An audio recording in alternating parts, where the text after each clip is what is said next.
longevity increases, you're going to have a lot of people coming in with dementia as it's associated with age and the general cognitive decline that is associated with that. Okay. All right, so what is dementia?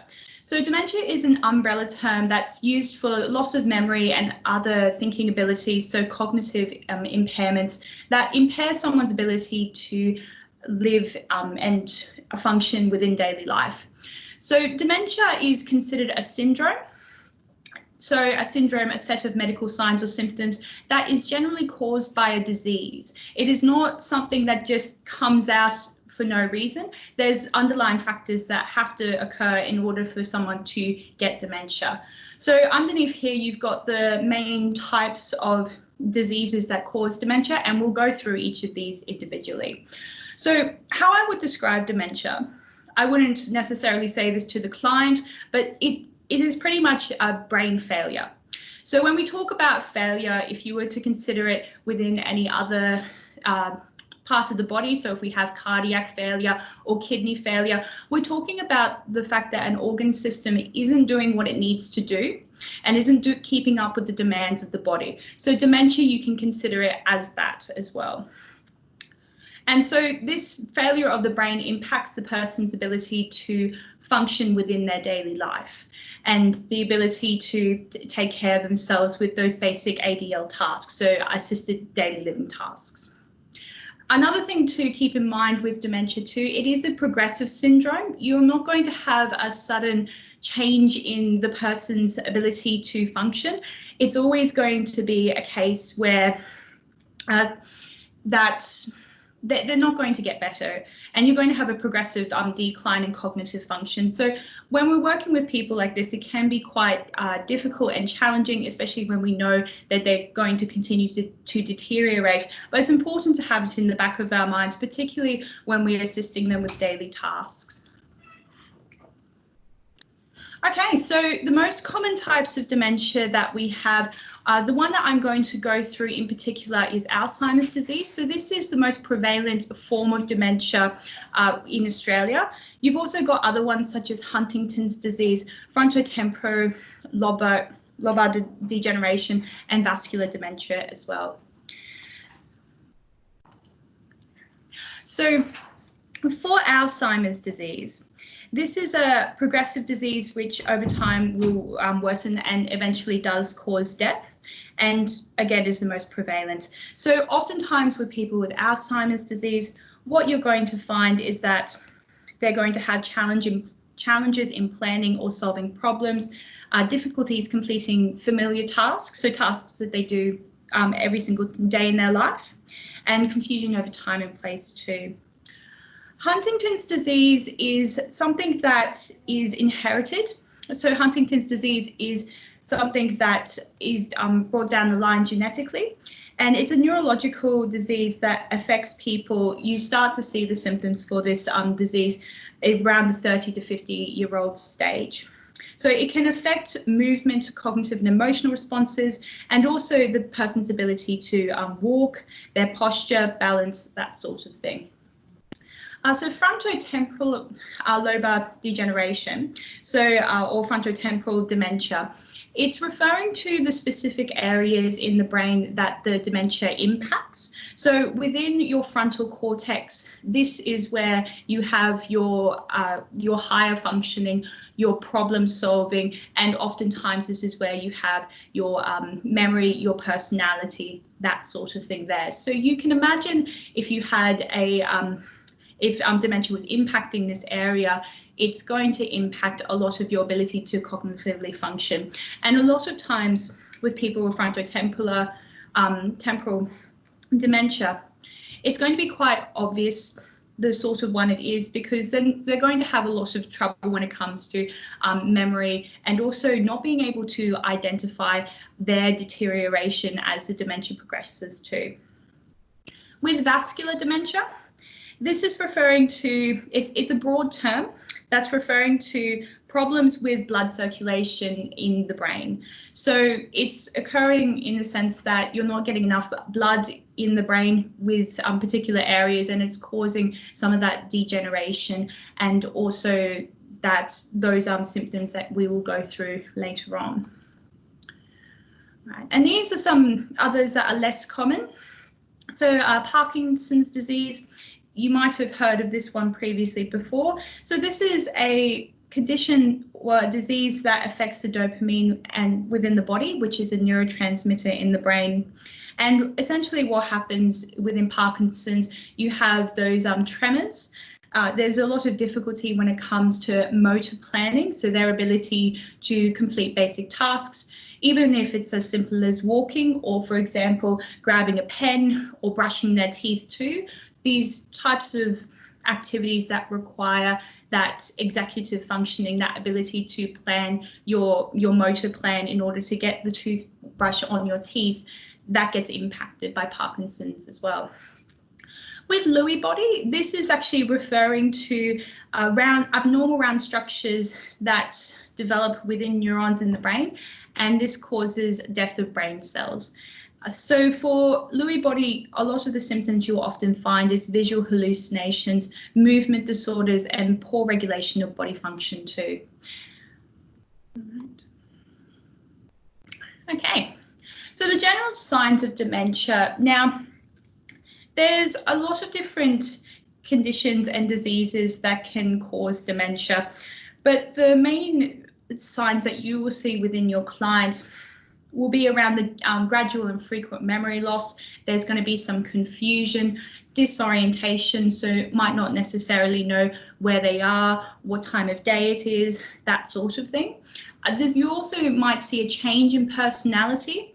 Apathy too. So when we talk about apathy, this is referring to a lack of interest in life.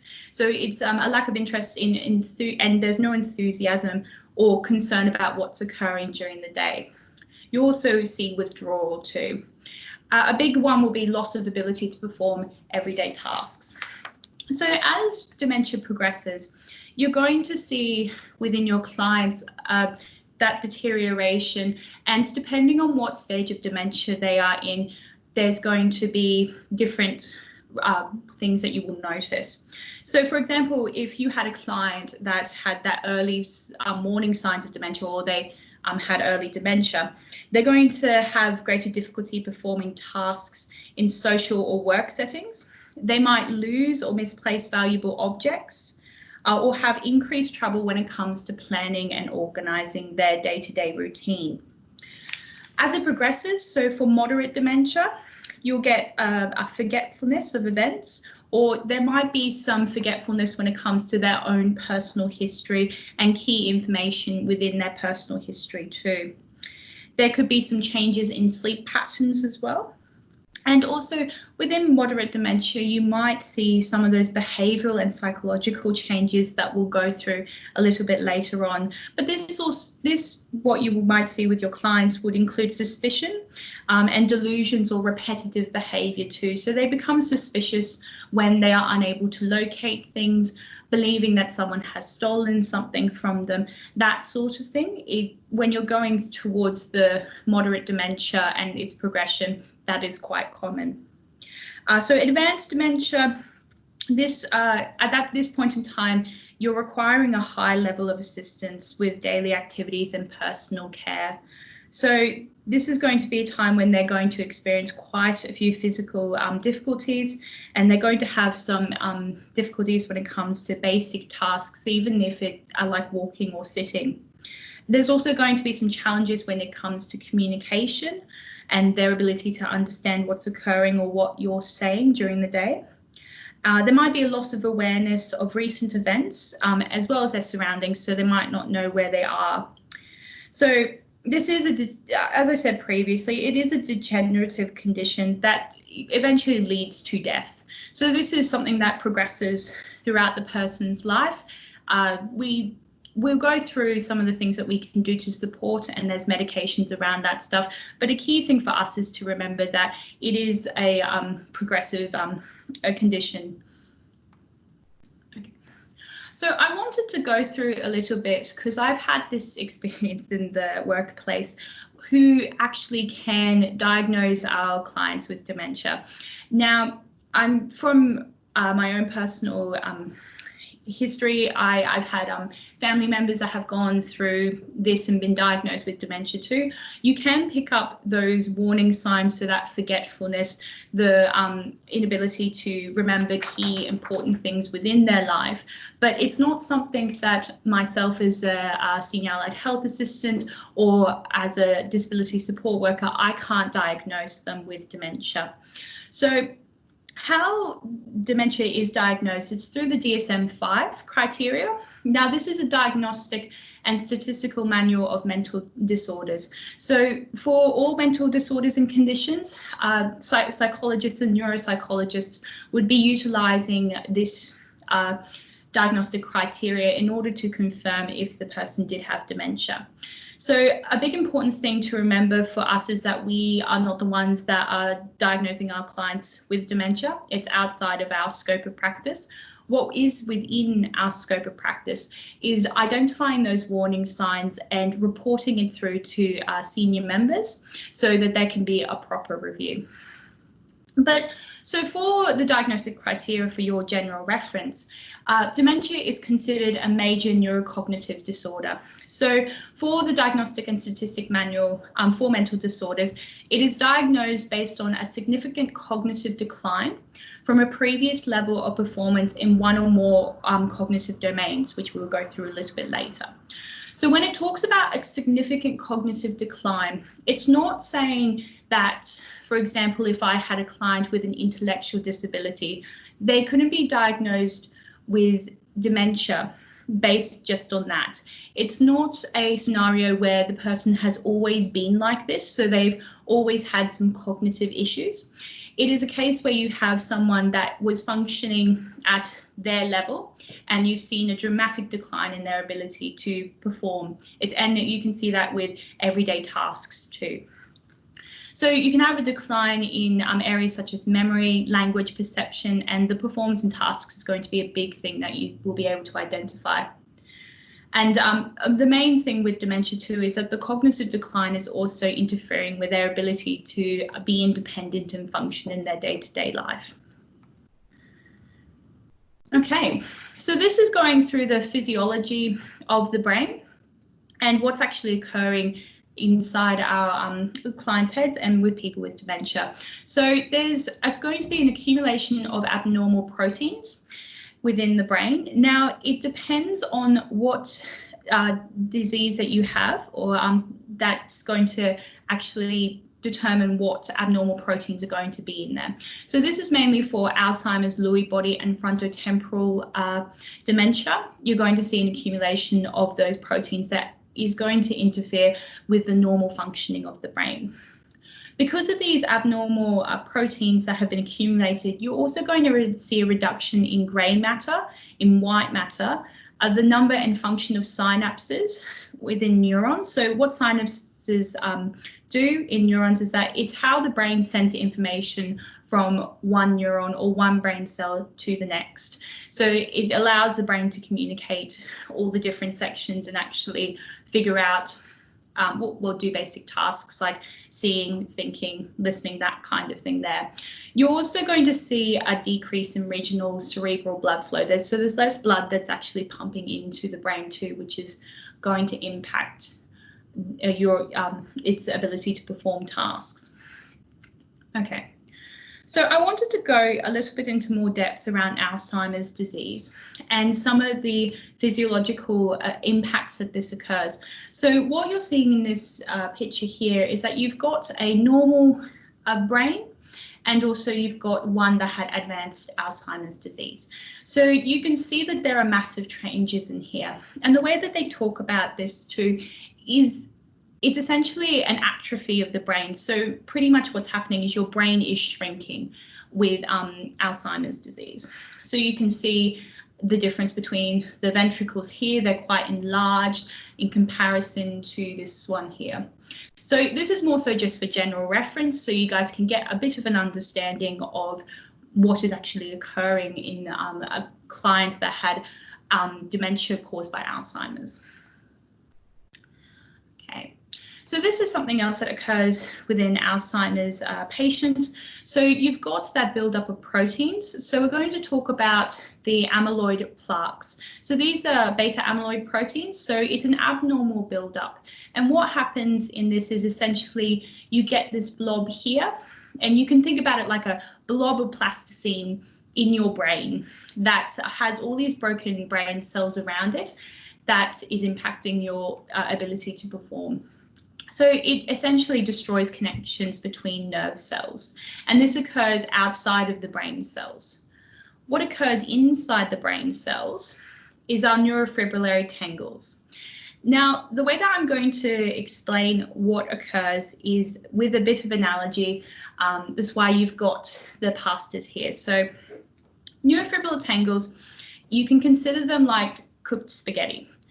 So inside the brain cell, inside a brain cell, you have straight uncooked spaghetti. So this serves as your railway tracks to send information to every different part of your brain so you're able to function, essentially. So on your railway tracks, you have these little weightlifters, your proteins, that transport neurotransmitters and energy particles down the railway track to communicate with other brain cells next to it. So you've got straight, solid, hard spaghetti that is assisting with that. So you don't have any issues there. So what happens in Alzheimer's is essentially you've got an accumulation of a protein called tau, and the buildup of this protein makes this cooked firm railway tracks into uncooked spaghetti. So essentially you've got this uncooked spaghetti where you had normal straight hard railway tracks, and it just mumbles things all up. So because of this, you've got it starts to tangle within themselves, and hence the neurofibrillary tangles there. So this is some ink diagrams of what's actually occurring in the brain cells.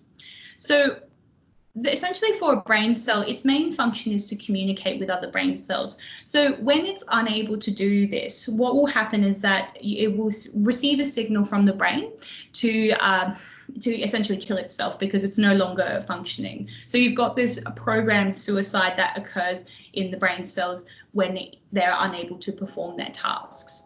And this progresses on as Alzheimer's, the dementia progresses on. You're going to have more brain cells that turn into uncooked spaghetti pretty much.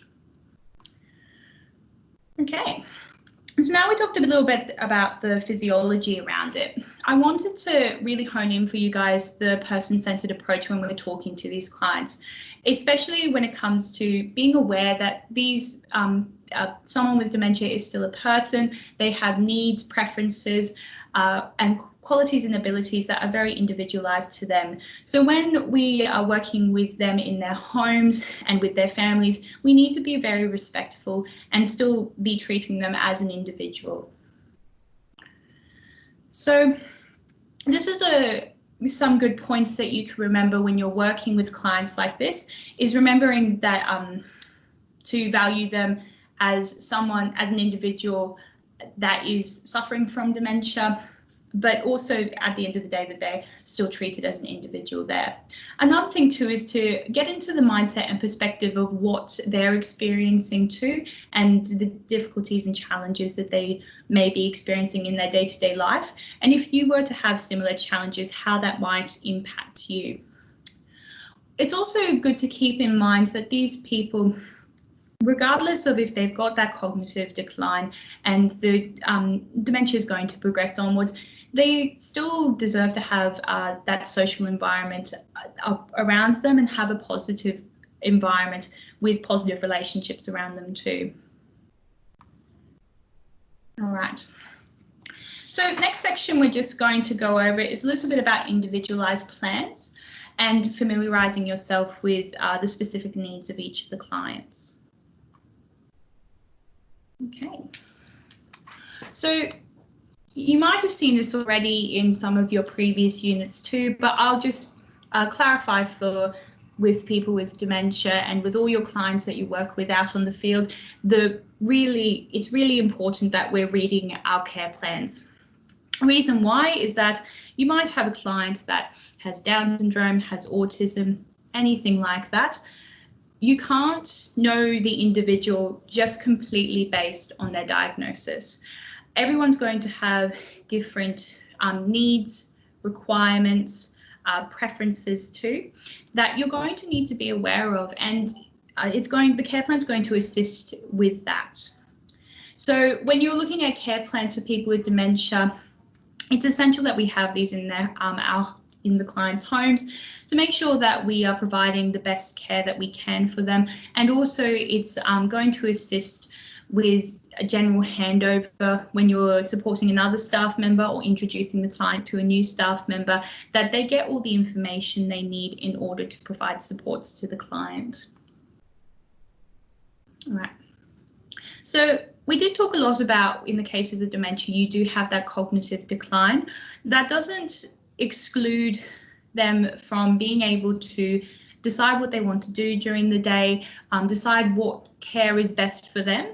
So we need to remember that we need to include them and have that inclusive, client-centered perspective where we're making sure that we're talking to them, discussing preferences when it comes to food, clothes, activities, likes and dislikes.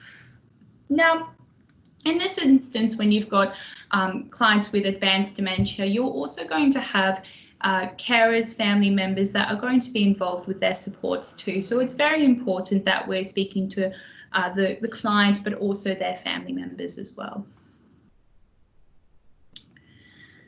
So some of the things that you might be assisting with when working with clients with dementia is improving aspects of quality of life. So this can include ensuring that they have a good nutritional intake, so they're having enough food to eat and water to drink, maintaining their personal care, so washing, personal grooming, etc.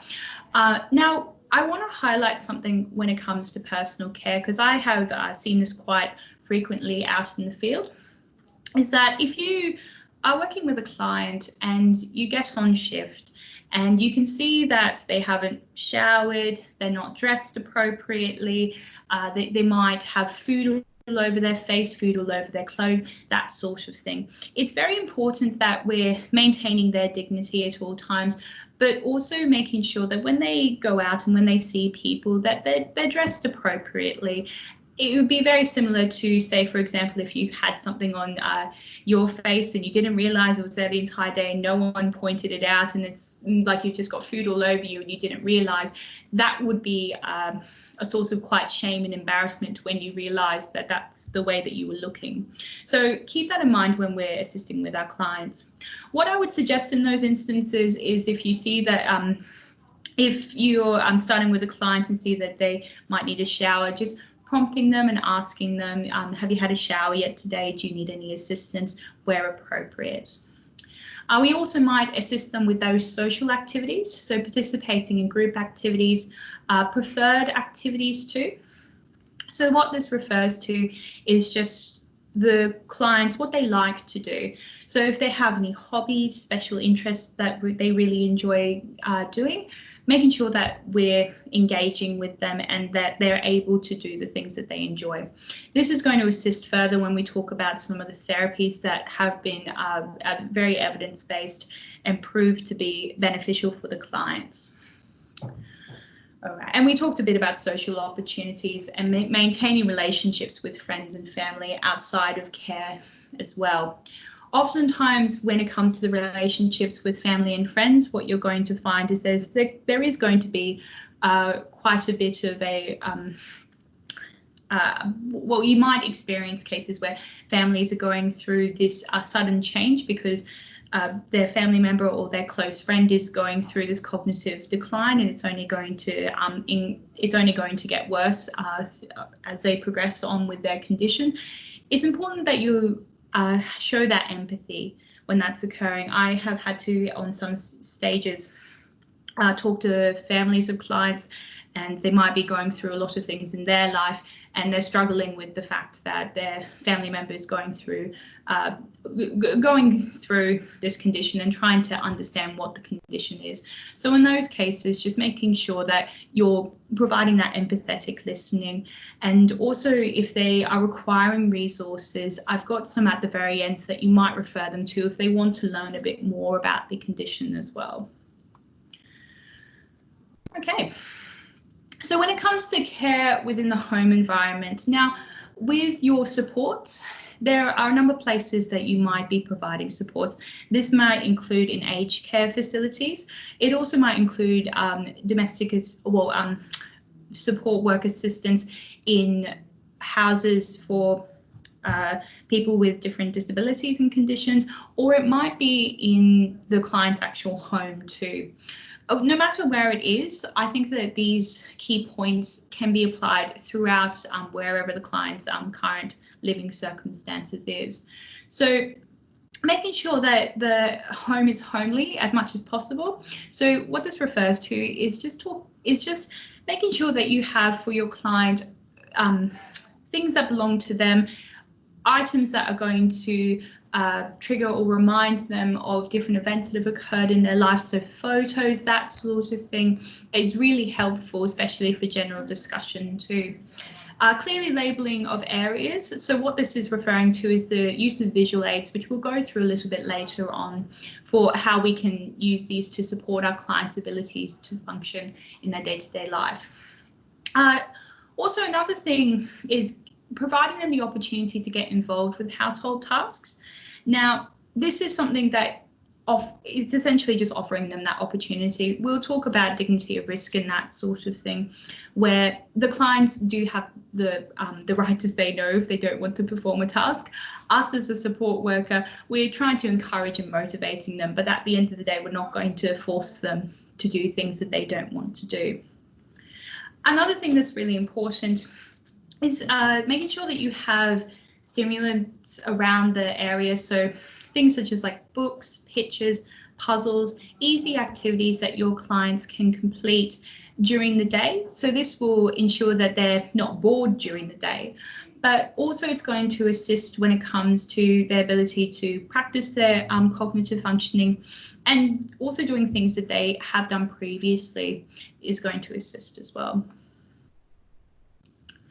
All right. So like I said previously, it is a progressive disorder or disease, and you're going to get to the stages where it's going to be terminal, and then you might be involved in palliative approaches, so palliative care. So this is at that end stage of life.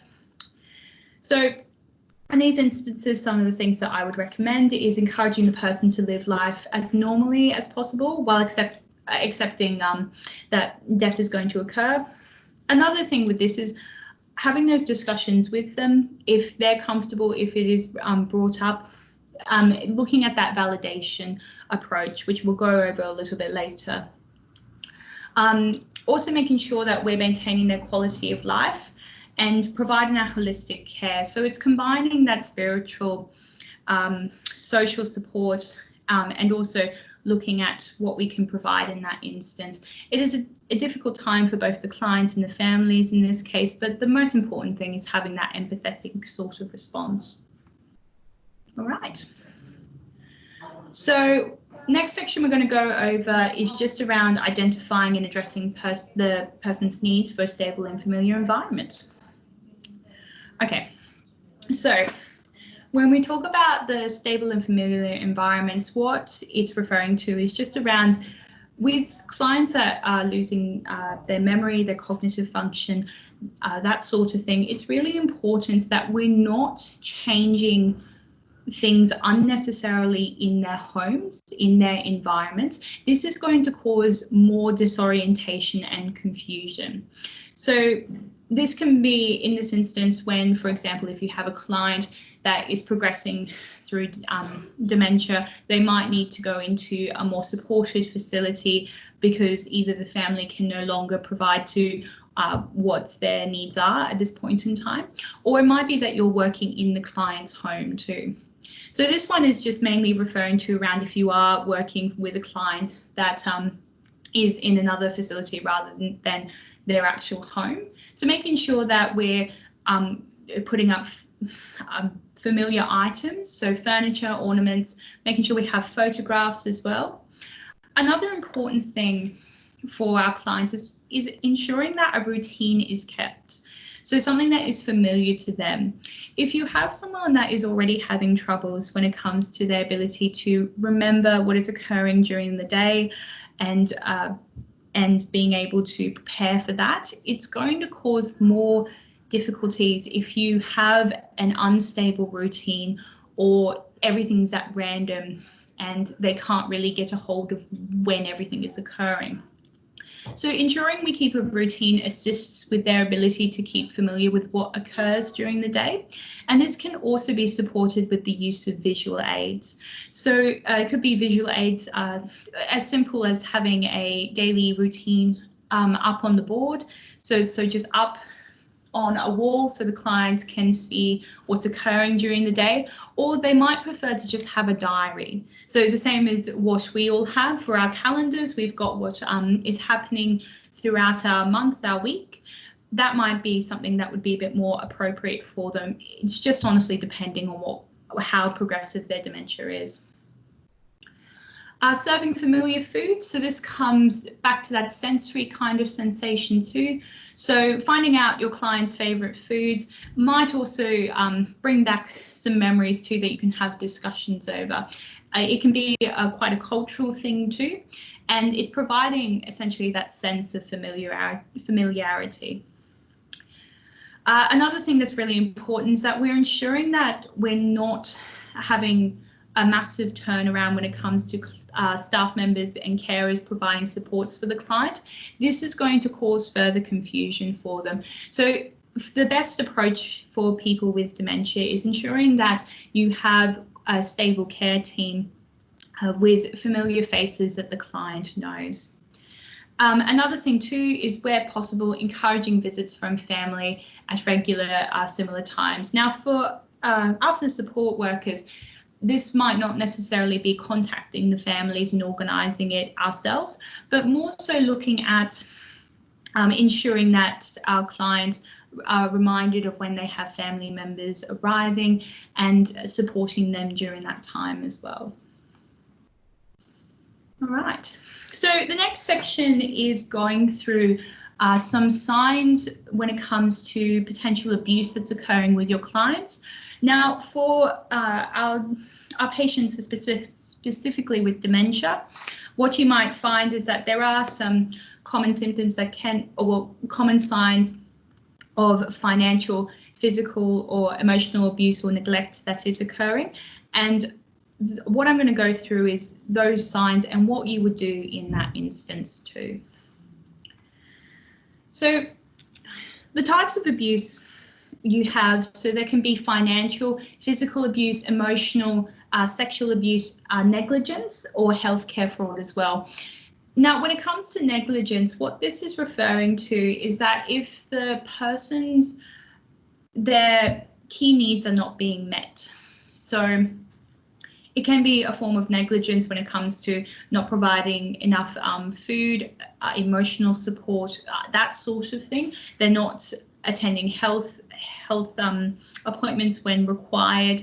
They might not have their personal care needs met. So that's kind of the negligence that we're referring to here. All right. So oftentimes it is quite difficult for identifying those signs of abuse when you're working with a client that has that progressive cognitive decline and their memory is going as well. But you can see some physical changes and you can see some personality changes within the client as well. So this could include, for example, like bruises. A clear indication. There might be substantial weight loss, particularly when it comes to negligence too.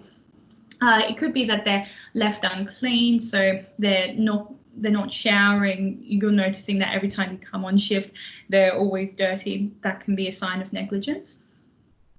And there might also be a sense of the client might be expressing a sense of fear for a particular carer or a particular family member or friend, someone in their life too. So that can be some of the signs there. So in this instance, if you have identified these signs while working with your clients, how we act on it is making sure that we're talking to our clients and asking them what is occurring and if they're all right as well. Even if you do have the case where there's memory loss, that sort of thing, it's always important that we are talking with our clients to make sure that they're okay. So when it comes to this, if you suspect abuse, the key thing that you need to do is reporting it as an incident and ensuring that you are making sure that your supervisor is aware of what you have seen and documenting it down. It's not, you won't just so for example, if you were to identify this, it isn't as simple as just notifying your supervisor. You need to ensure that you're documenting this information as well. So this is in the form of incident reports, which I believe we're going through at the very end of this, but ensure if you're identifying these issues that you are reporting it as an incident too. Okay. So I wanted to go through some of the communication principles when it comes to actually talking with clients with dementia. Now, you'll notice that I've got a lovely gold star here. And the reason why I have this is that if you're going to take anything from this lecture today, please make sure that you remember this slide or have this slide with you. So it goes through the main communication principles when it comes to speaking with someone that has dementia. So one of the key things is making sure we have a calm, reassuring voice and tone. We're speaking slowly and giving them time to process what we're saying too. We're not just repeating what we're saying over and over and over again, because that's not going to assist with their understanding. We need to make sure that we're changing our voice, our tone, the rate in which we speak, in order to ensure that our client is understanding what we're saying. Another key thing, keeping it short. So not having really long questions or asking 3 questions at once, that sort of thing there. It's about keeping it really short and simple. So for example, you've got here, so it's dinner time, or it's time for dinner. That's it. So keeping it short, so the person, you're giving them the best opportunity to understand what you're saying. So giving simple positive directions. So essentially you're looking at that principle of one step at a time. So we're not trying to bombard them with too much information at once. We're trying to get things done one step at a time. You might need to assist someone in doing a task by demonstrating how to do it. So this potentially could include when it comes to personal care, putting on shoes, for example, tying shoelaces. It could be when it comes to doing a puzzle or doing an activity, craft, for example, that you might give them a simple one-step instruction and then showing them that one-step instruction and getting them to copy that with you. That will assist with their understanding. Another thing is making sure we're using appropriate use of body language and gestures. Now, what this is referring to, I'm quite bad at this when it comes to using your hands constantly to gesture when you're communicating, and it is a bit of a cultural thing that especially Europeans can have, where we like to use our hands when we're speaking. This might confuse your clients. So, for example, when I'm speaking with someone that I'm aware has a cognitive impairment or might require me to slow down and take a step at a time when I'm speaking, I'm not going to be overly using my hands while I'm saying that, because that's going to cause some confusion, because you're taking away what is saying to what your hands are doing. When it comes to body language too, you're looking at how you're presenting yourself to your clients. So oftentimes with this, what it refers to is that you need to make sure that you're presenting yourself professionally. So, for example, making sure we're not slumped over, we're straight and attentive, we're maintaining appropriate eye contact with the clients, and we are showing that relaxed, essentially, relaxed body when we're communicating. So using visual cues whenever possible, I cannot stress this enough. Visual assistance aids work wonders, and it doesn't have to be something complicated. It could be as simple as using a diary with pictures so they're aware of what's happening during the day. It depends on what your client has used previously and what their current level of functioning is too. For you as a support worker, what you might find is that when you go on site, there might be some visual aids that are available. If you're not sure how to use them, the way that you can find out is asking your fellow support workers or looking at the care plan and seeing what it says in the care plan. If you see a visual aid on site, don't just not use it at all. Go through that process. And also what I have done previously too is if I see a visual aid on site, I will go to it and work through it with the client, because oftentimes they will be able to tell you how they communicate with it too. Another thing is for people with dementia is ensuring that we're not getting drawn into an argument when we're speaking with them. You're going to find sometimes that they might be in a state where they're a bit disorientated. They might think it's Saturday when it's Monday. They might think it's to the year 2000 as opposed to 2020. The important thing is making sure that we're not being drawn into an argument over that stuff. So in order to do that, we essentially use the main principles of validation too. So when we talk about validation, the key important thing when it comes to working with people with dementia is making sure that we have in the back of our minds that their reality is usually as real to them as your reality is to you. So say, for example, if you were to wake up this morning, you need to go to work, you're brushing your teeth, you're getting all your clothes, you're popping your clothes on, you're making your lunch because you know you need to go to work that day. And then you had someone say to you, you haven't worked in the past 20 years. You've been retired for the past 20 years. You can imagine how that would feel and how disorientated you would feel and quite anxious if that your belief of your reality was that, and then someone was to just hit you with that truck essentially to say that no, that isn't your reality. So keep that in the back of your mind when you're talking to clients, especially if they bring up past events or if they believe it's a certain time, they're in a certain place, they need to get ready to pick up the kids, that sort of thing too. We need to make sure that we're not just getting drawn into an argument and going on the defensive straight away and saying that, oh, you don't need to pick up your kids are all grown up now, they don't go to school anymore, because that's going to cause quite a lot of anxiety. So it's important that we're validating and ensuring that we're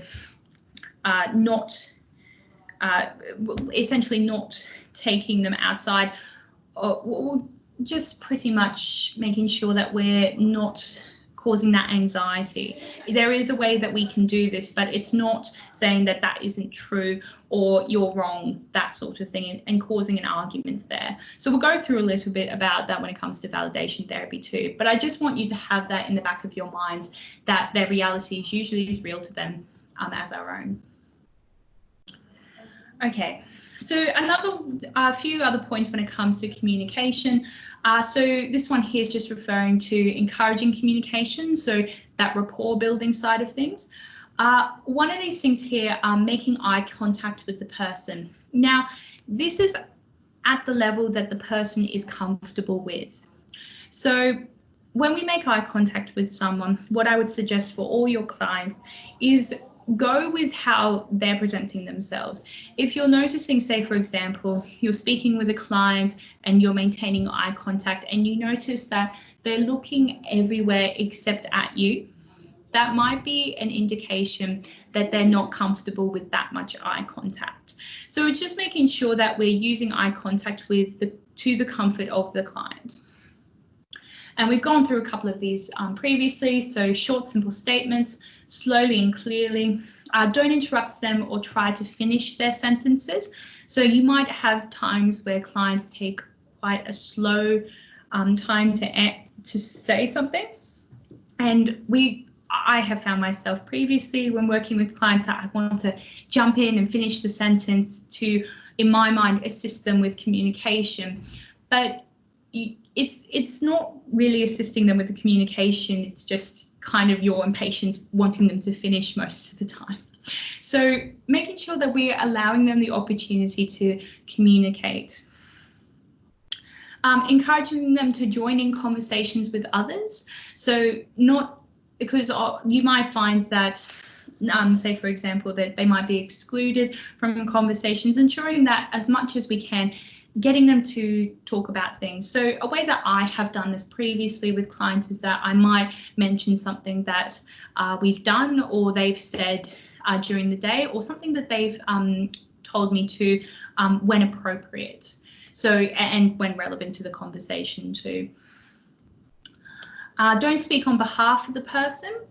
So this is just referring to oftentimes if you have those cases where you might find that you need to or want to explain something, allowing them the opportunity first to explain it in their own words before just jumping right in. This is a no-brainer, so don't patronize or ridicule them. That's pretty straightforward. Don't dismiss what they say, even if it is irrelevant. So making sure we are listening to our clients. And sometimes what you'll find that if they don't understand what you're saying, you might need to rephrase it. What I would do first is just see how I'm saying it too. If I said it really, really quickly and I wasn't speaking directly at them, and I might have used a whole bunch of words, they might not have understood it based on that. So just making sure we're aware of how we're stating things. So keeping it short and slow and clear. Those are the biggest ones. Okay, so we've gone over these ones when it comes to body positioning. All right. So a couple of these next sections here, we're going to be going over some of the therapy interventions that can be used with clients, and also some key skills that you can implement when you're working with clients with dementia too. So reality-orientated therapy. So this is a type of therapy that reduces memory loss. So this is something that involves group sessions, reminders of the day, date and day, location of the room, utilization of a whiteboard. So for example, this could be something that your client might be a part of as part of their therapy program that they're working with other clients with dementia to support daily functioning. If you've ever worked in day service supports, this is a very common thing that you will do with your clients at the beginning of the day. We talk about the date, the day, what's happening, and having that visual aid throughout too. It's also something that you could implement at the beginning of your therapy session when talking to the client, even if you phrased it as simply as, oh, I might need a reminder of what we're doing today. Let's see what's on the diary, or let's see what's on our potential board that's in the client's house, that sort of thing. All right. So we've gone through a couple of these ones here. So this is just looking at reassuring words, phrases, and body language too. So you might find you'll be in situations where your client might be confused, disorientated, upset as well. So this is just, we're kind of referring to ways that we can provide that reassurance. One of the things that I would suggest too is using reminiscence therapy, which we'll go over a little bit later. Okay, so we're going to go over a little bit more for validation and how we can implement that while we're supporting clients with dementia. So validation therapy. is essentially works by accepting the values, beliefs, and reality that the person with dementia believes. So again, referring to that previous slide, that their reality is often as real to them as ours is, making sure we have that in the back of our minds when we're communicating with them. So rather than disagreeing with them, we can agree with what they have suggested and redirect them to something else. So essentially what this is talking about, so say, for example, if you had a client, previous example, that was getting ready for the day because they believed they were going to work and they've been retired for quite a long period of time, you might talk about instead redirecting them to something else. So for example, for that, it's like, oh yes, you must be really busy needing to get to work. Did you want to do this first, or we need to make breakfast, could you help me with that first? And redirecting them in a very gentle way. We don't want to just say, no, that's not true. We want to be redirecting them in a very gentle way. So the advantages of using validation therapy, it's not confrontational. No one is told off. You're not going to get into the arguments there too. Some disadvantages might be that it's promotion of lies and can be difficult for caregivers and families to lie, that sort of thing. What this is talking about is your initial response for anyone that had incorrect information, even like if it's what day it is, you want to say, no, that's not true. This is going to cause disorientation, and it can cause quite a level of anxiety and stress with your clients. So it's important for this stuff that you're remembering that we're not trying to just say, no, that's not true, and kind of not supporting them when it comes to gently supporting them into seeing what the actual day is. We're wanting that gentle transition into another activity. So this is something that you'll hone and be able to learn better when you're actually on the field and assisting with clients with dementia. My biggest recommendation whenever you work with any client, whether that be dementia or any other condition, is see how other carers are talking and supporting them. Particularly family members can often be really a massive asset to see what assists them and how you can assist with that gentle redirection. All right. So another thing that we can do, and you guys can do as support workers, is around reminiscence therapy. So this is the encouragement to recall memories from distant past. So this is something that you could do as simply as finding a picture or seeing a picture when you're assisting them in their homes and asking about it and getting them to talk about what's happening in the picture and providing you that story. So this can be done as a support worker. You can do it in the client's home, and it can be just as simple as asking if you see a picture on what that one's about. Or it can also be done in a group setting too, so that sharing of stories and reminiscing too. Okay.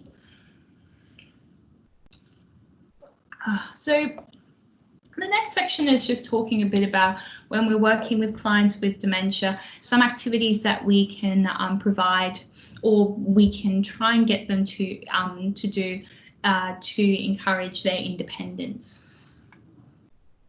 Okay. So some activities to maintain independence could include just basic household management, basic chores in the house. So this could include doing laundry, going to the shops. It could be around that grooming, self-care side of things too. You could also look at their creative side, and oftentimes what I would suggest is see what they have done in the past, because this is going to implement that reminiscence therapy as well as activities to support their independence too. So it might be as simple as you're aware that your client used to be a woodworker, for example, or they were really into a particular craft. And what you might do is see how you could implement that when you're with the clients in the home. You could do very basic activities when it comes to that sort of thing too. It doesn't have to be a really complex activity. It could be something really simple, or a simple step, like say, for example, if you had a client in those advanced stages of dementia, and they used to be a woodworker, you might do an activity. For example, we're going to do woodwork. It might be sanding down some wood, that sort of thing. Other things could be traveling by private and public transport.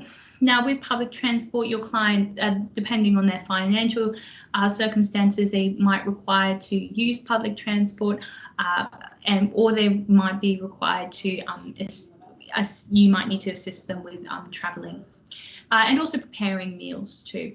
And looking at reminiscence therapy, you can put the two together. So if you had, for example, a client that used to cook all the time, they loved cooking in the past, and you're aware of that, assisting them to cook familiar meals will help them, and it will give them that sense of independence too.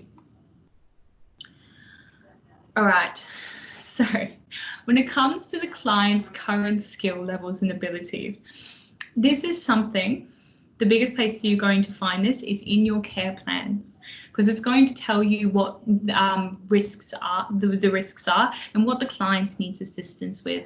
A big part of care plans is ensuring that they are maintained and they're current and up to date.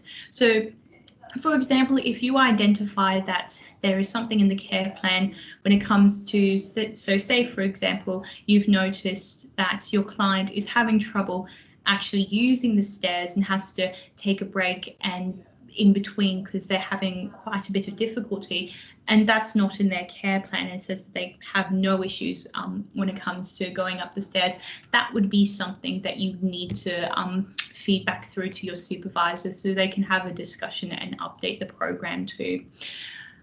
So with your determining skills and abilities, this is going to come with the care plan. Reading that, being aware of what their current skill level is based on the care plan, but also your general observations too. So the way that I would recommend doing this is not trying to take over everything for an activity, but making sure you're doing that one-step clear instruction. So you're providing them the opportunity to do the task. A key thing to remember is that clients they can make mistakes, and that is all right as well. Our job as a support worker is ensuring that we're identifying any risks that are associated with it. Big one would be cooking, for example, with the use of knives and hot surfaces. So just making sure we're aware of what the risks are. Okay, and that leads on to ensuring safety and comfort. Okay, so some of the common risks that you're going to see with people with dementia.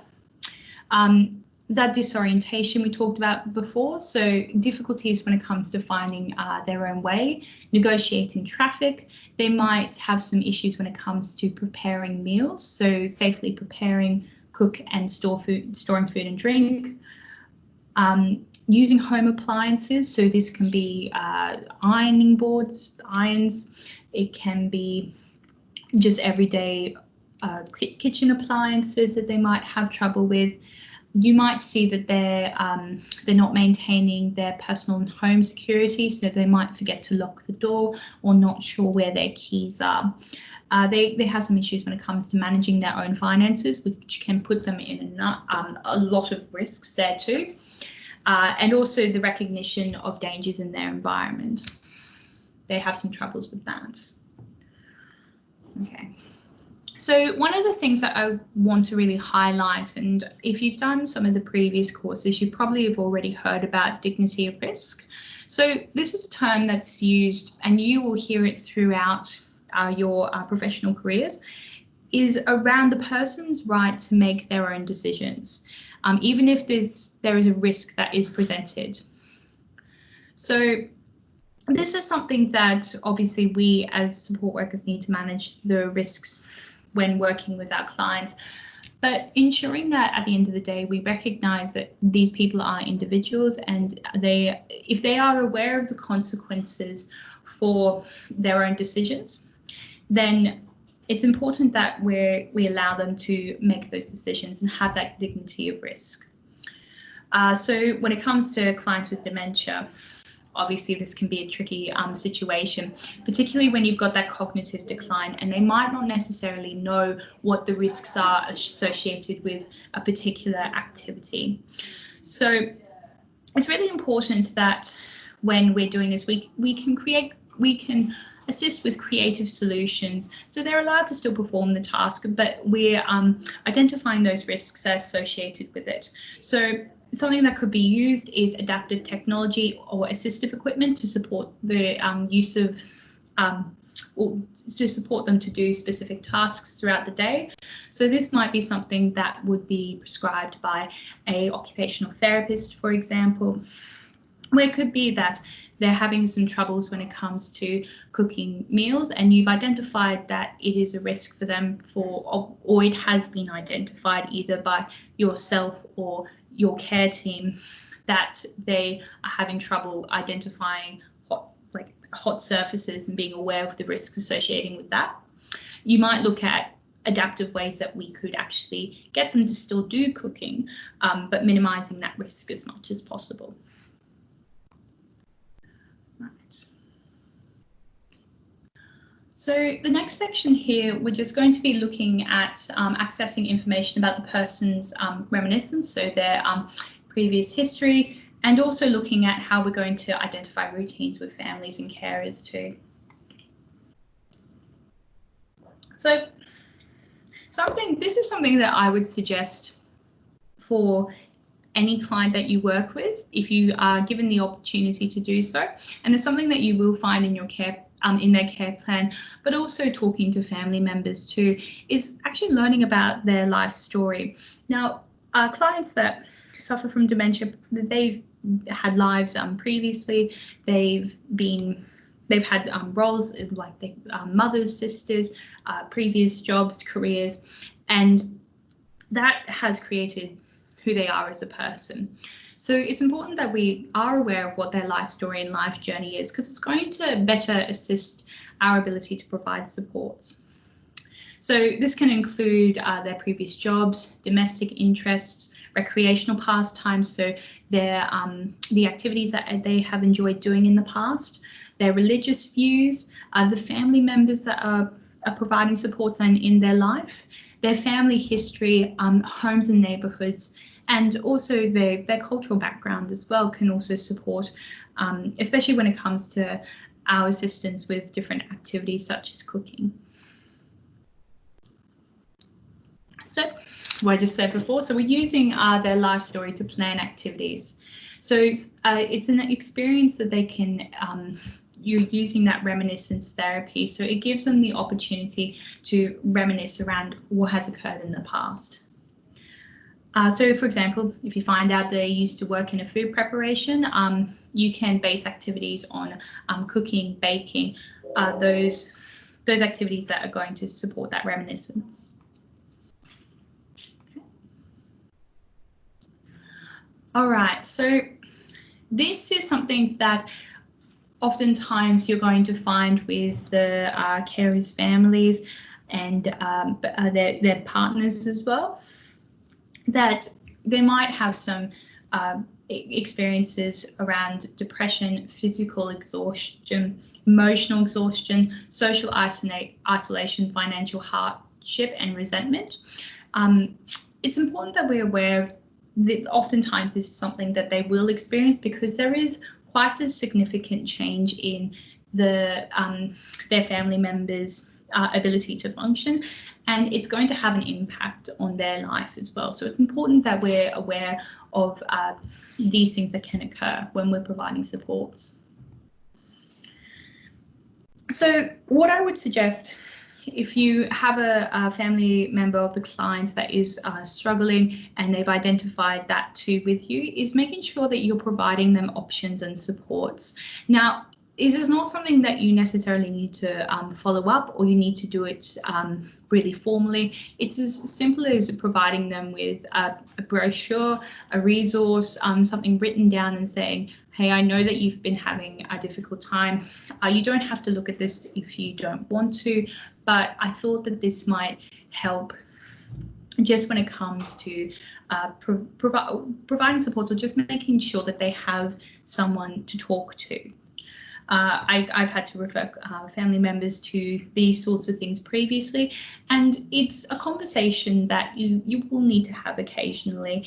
If it's something that you are not comfortable with, what I would suggest doing is talking to your supervisor or another carer that knows the family quite well, and giving them those resources and just providing it to them. That's all you need to do in your as part of your approach. You're not trying to lecture them or provide kind of your opinion on it. You're wanting to give them those supports and resources so they can seek out professional help and counselling, because it is a big change in not only the client's life, but in the family member's life too. So it's important that we're being understanding for the whole situation.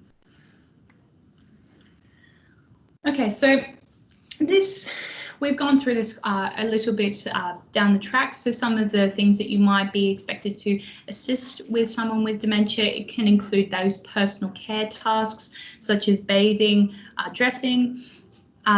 There also might be assistance when it comes to ensuring a normal sleep pattern too. So you might experience working with clients that they have sleep disturbances. So again, it's looking at seeing what's woken them up and doing that gentle redirection back to bed. It might be those emotional supports too. So they might at times be distressed with their conditions. So talking them through that stuff, and again, providing those resources too. You might need to provide assistance for cooking meals, household chores. From my experience, not necessarily paying bills. That would be something that would be a supervisor's kind of role. But it might be a case of just ensuring that they have a record of it. Okay, so just for this one here, looking back and when it comes to the changes in the family dynamic when you have a family member that is going through dementia, there's going to be some financial burdens associated with their care and support. So it can include transport, utility care, that sort of thing, in order to provide appropriate supports. There also might be some difficulties that the families are experiencing because they are unable to provide all the care that is required for their family member. So being aware of that, especially if you're working in the family member's home, that we're respectful at all times. And in these instances, being aware of how this might impact your client and also their family too when it comes to those stresses. And so it's looking at getting that whole picture, being understanding of your client's current condition. Okay, so the next section we're just going to go over is around behaviours of concern and how we can support and minimise these as much as possible when we're working with our clients. So a symptom of dementia, you can, especially towards that middle stages, you're going to see some behavioural and psychological symptoms. So this can include physical aggression, psychosis, social withdrawal, verbal disruptions, repetitive actions or questions, resistance to personal care, sexually inappropriate behaviours, refusal to accept services, and wandering or intrusiveness as well. So when it talks about psychosis here, one of the things I want to highlight is the difference between hallucinations and delusions.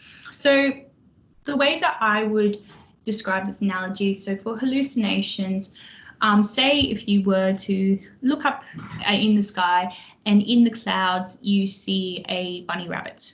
So the cloud is shaped like a bunny rabbit. That would be considered a hallucination. But if you were to look up in the sky and you see an actual bunny rabbit, like an actual animal, up in the sky, it's not a cloud, then that would be considered a delusion. So hallucinations is those visual tricks, so visual things that you actually see, and delusions is like you're actually believing something that is completely not there, if that makes sense. All right, with social withdrawal, this is around that apathy that we were talking about before. So, and it can also be one of the symptoms that early on in dementia you will see. So behavioural triggers. So some of the triggers, or the main triggers that you will find for someone with dementia, if there's an unfamiliar environment, there's a change to their routine, that can be something that's very disruptive to them. They have difficulties understanding what's happening to them, feelings of humiliation, or they're frightened as well, frustrations about communication difficulties, physical effects of dementia. So this is around those the motor decline that occurs with dementia that impacts their ability to be independent.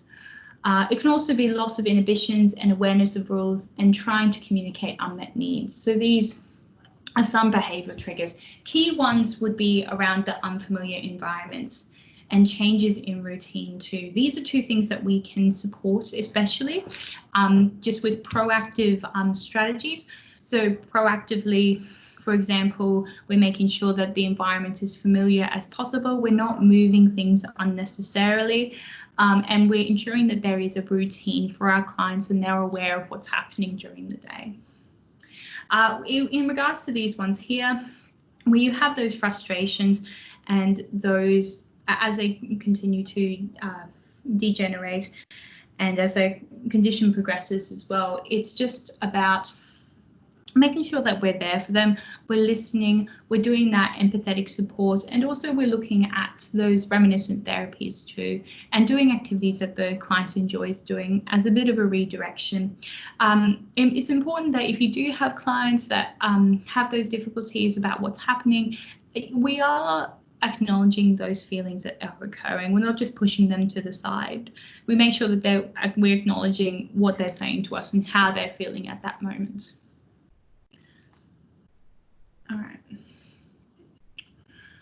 So when it comes to our ability to reduce behaviours of concern, the ones that we listed previously, big thing is communication for the entire team.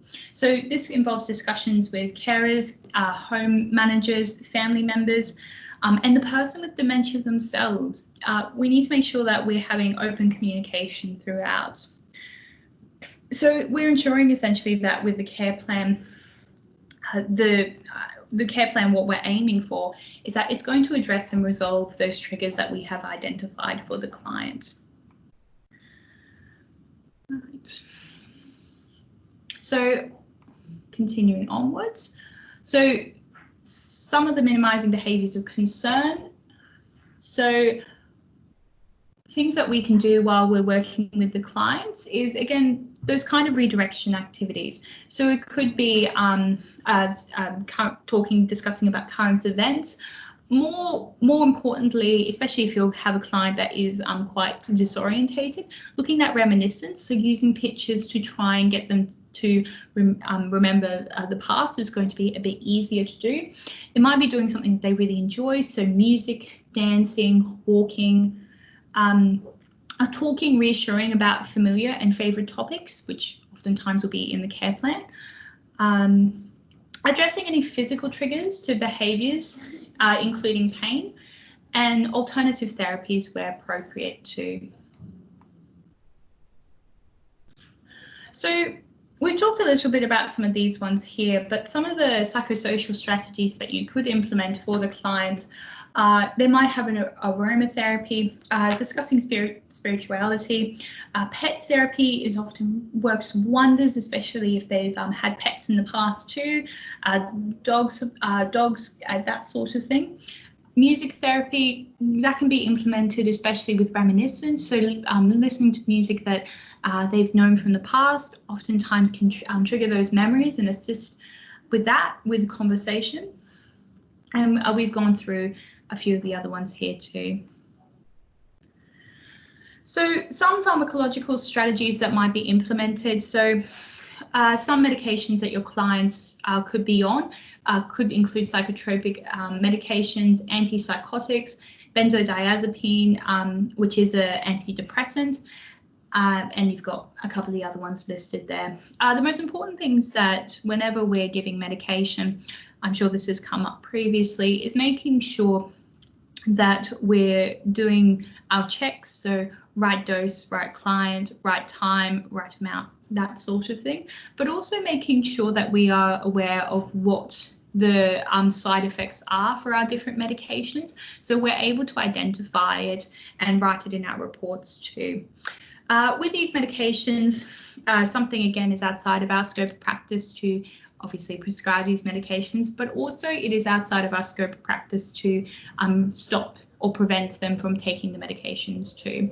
So it's important that we're supporting our clients with the medications that they have been prescribed by their clinical doctor or clinical psychiatrist, and making sure that we're supporting them with the medication. And this could be as simple as having it in their routine and providing those prompts too.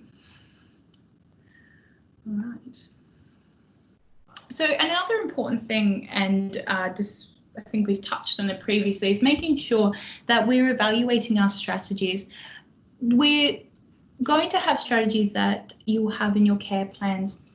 They might not work later down the track. So it's important when we're following our care plans and working as a team that we're keeping that open communication and we're adapting our supports based on the changes that the client is experiencing too. All right. So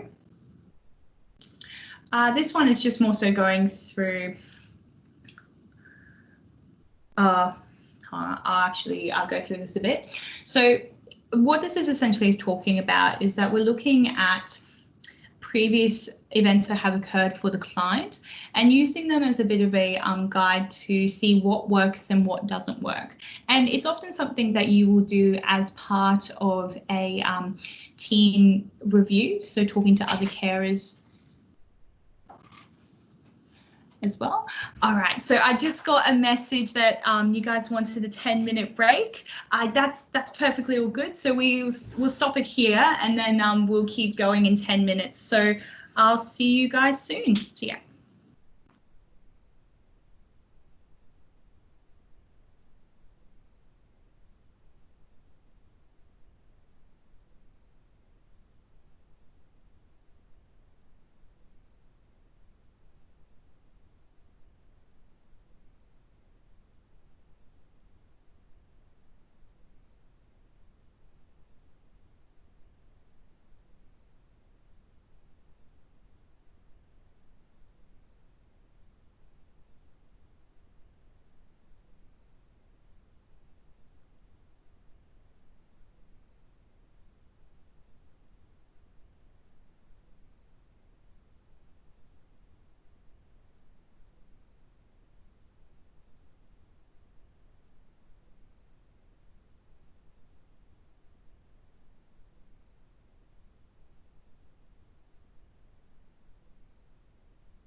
right, hello again. I reckon we'll just get started now. I hope you all enjoyed your break. I didn't even realise how much time had passed us. Okay, so last couple of sections is going to be more so around your documentation and the standards and that sort of thing. So this section here, we're just going to be talking about event samples, how we can use this to facilitate our understanding of the client, but also be aware of what's occurred previously when it comes to behaviours of concern. So it's really good examples for what you might expect when behaviours have occurred, and also some strategies that previous carers have used that have been found to be effective. It's also going to provide those examples of trigger events that might cause distress for your clients. So when we're analysing behaviours for dementia clients, we can use the ABC method. So what this is referring to is it's a reflection tool to help with your general understanding of why a behaviour occurred and some of the things that we can do to reduce that or reduce the trigger that caused the behaviour. So A, the antecedent, is the event that happened directly before the client became upset. So B, behaviour, what the actual upsetting behaviour was, the behaviour of concern, and what the consequence was based on the behaviour.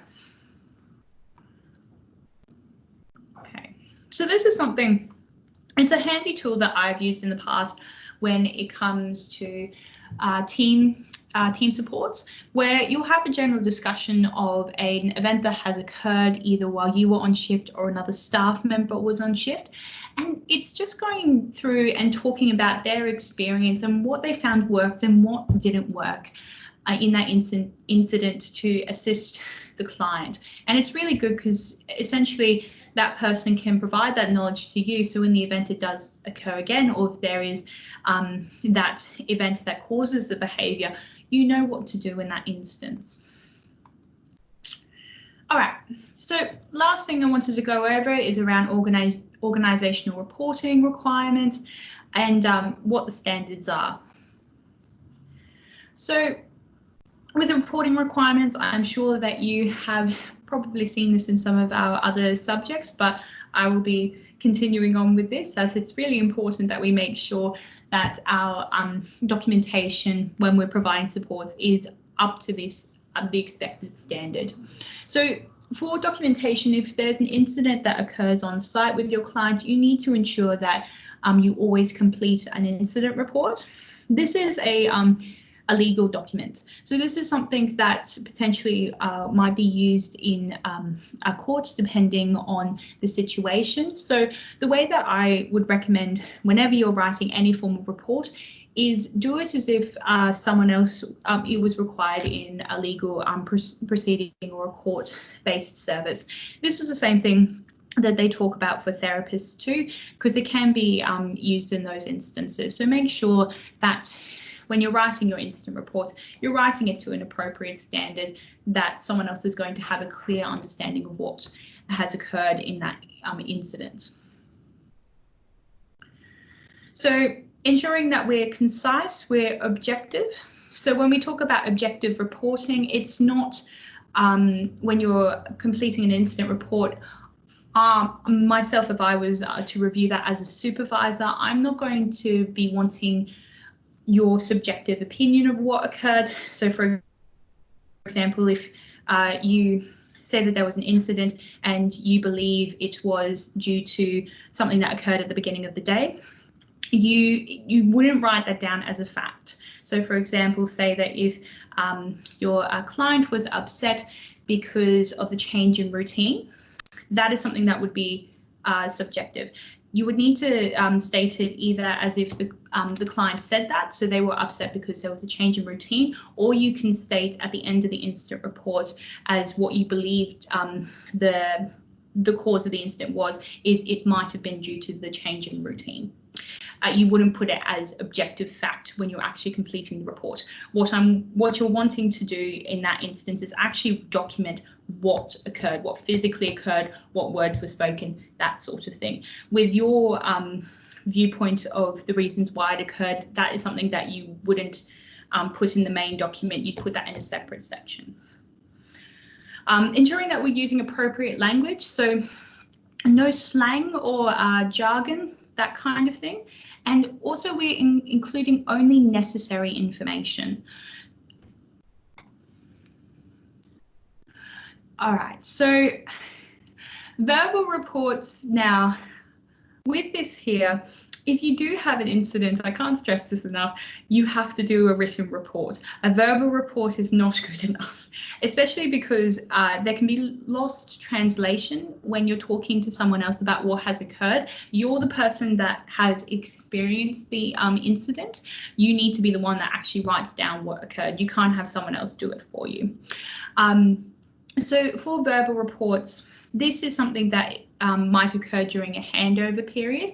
Now, when we're talking about these verbal reports and these handovers, especially when it comes to incidents, a big thing that I would stress to all of you is confidentiality, but also looking at the situation and seeing if it, at that point in time, if you are required to do a handover report verbally, or if it's going to be more appropriate to let the handover staff member know an incident has occurred and get them to actually read the report. So you're not putting your client in a state where you're going into another room and talking about what has occurred, because that might cause a triggering event. So if we're doing verbal reports, ensuring that it's you're keeping that confidentiality and you're only doing it if required. Okay, so essentials of incident reports: who was there, what occurred, when it occurred, where, so specifically in homes too, it would be in which room it occurred in, if it's out in the community, where in the community, and the how and why. So looking at, this is a case where you would review what has occurred and determine what might have been the triggering event for that incident. All right, continuing with documentation. So some of the information you might need to include, so unique identifiers, client's full name, date of birth, age, and sex. Now, depending on your organizational standards, if you were working with a client that was in NDIS, so they would be reported in the report as an NDIS participant. So a key thing when you're doing the documentation, make sure you're aware of how your company refers to your clients. They might be clients, they might be participants. There are several names that they might use. So just ensure that you're using the correct name in those instances. Another thing I want to stress, particularly within my experience, ensure that for the full names of clients that were involved in the incident, if this is something that involved several clients, that we're ensuring that we're maintaining privacy and confidentiality for the other clients involved. So say, for example, you have one client, two clients that had an incident that occurred, and you require the incident report needs to be sent to each of their separate supports teams. So their health, their professionals, that kind of thing. You would need to ensure in that instance that only the relevant names for that team were placed on, and anything else remains confidential. So for the frequency of documentation, so this will depend on your organization's standards and what their current protocols are. So the biggest thing that I would suggest in this instance is making sure you're aware of what is expected of you on each site.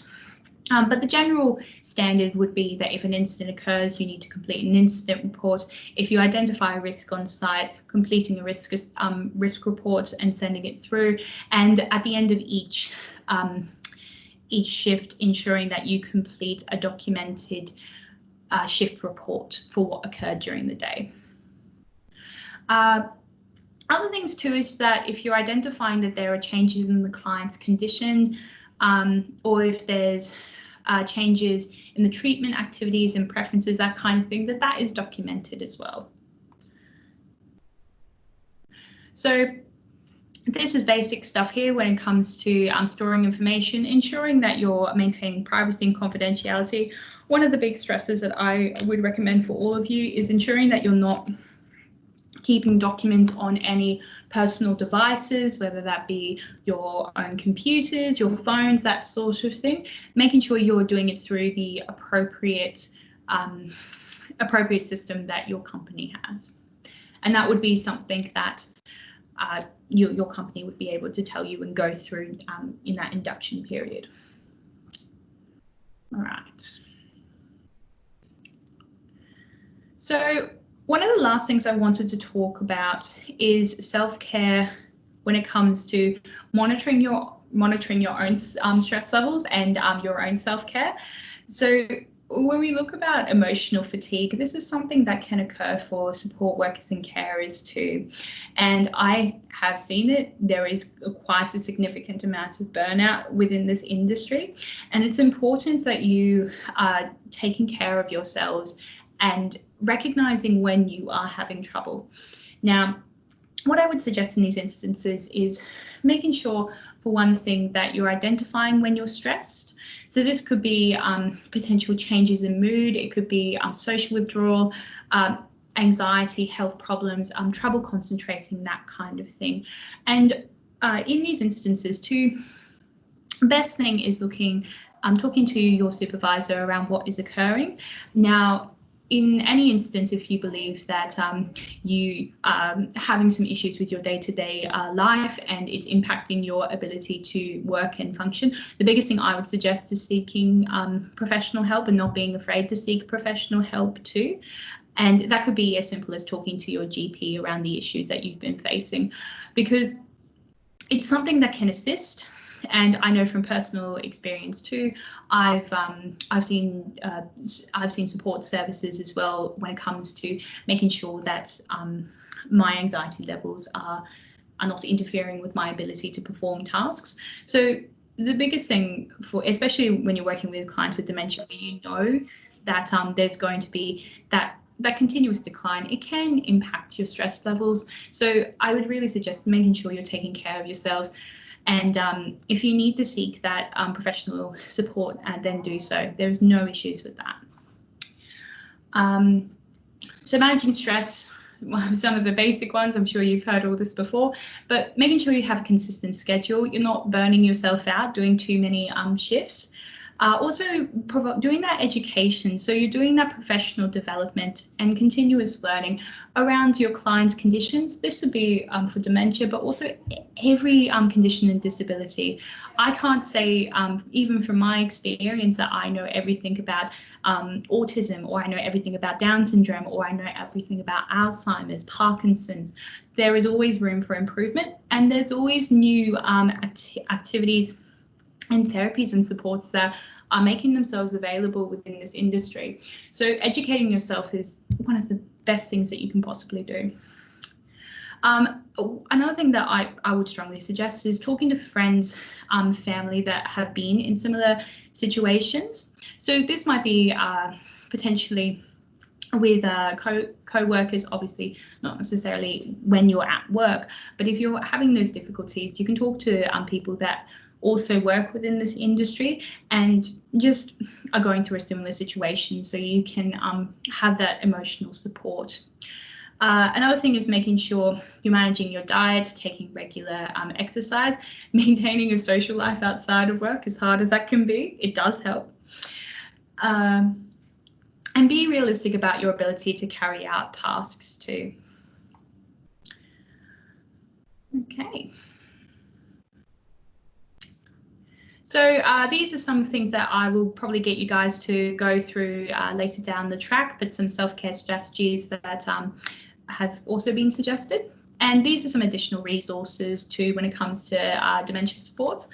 I've also provided some additional recommended resources for Dementia Australia. It has amazing support and also training as well, not only for family members, but for carers too. If you want to learn a bit more about these conditions and get some really specific examples of how you could assist your clients in everyday functioning.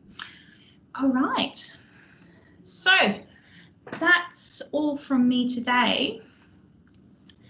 So thank you all for attending. I'm glad I could speak to you all. Unfortunately, didn't really get to have a chat, but if you do have any questions, please pop it down in the chat screen. I'll be able to answer them later. Cara will be able to print them off for me. And if you have any additional or require some supports when it comes to your questions that you've got on this unit, I would mainly suggest using those links at the very end for Dementia Australia and support, because they will help you further. All right, awesome. So that's everything from me. I hope you guys all enjoyed the session, and I hopefully will be able to talk to you soon. Thank you.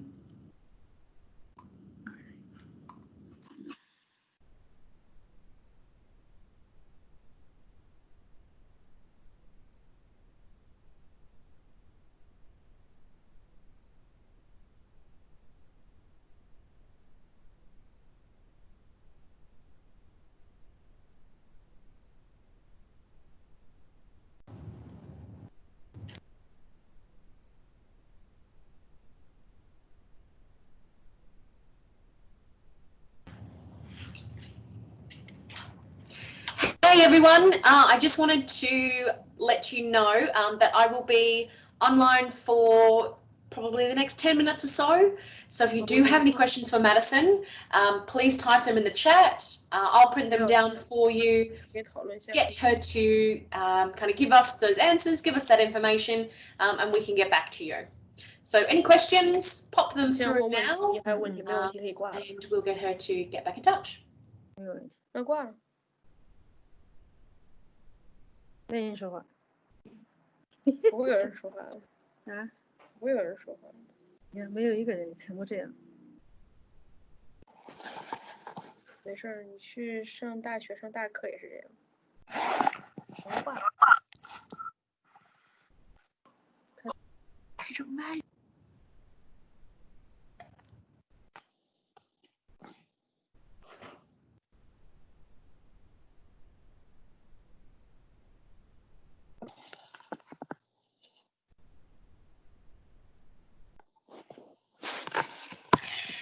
啥情况？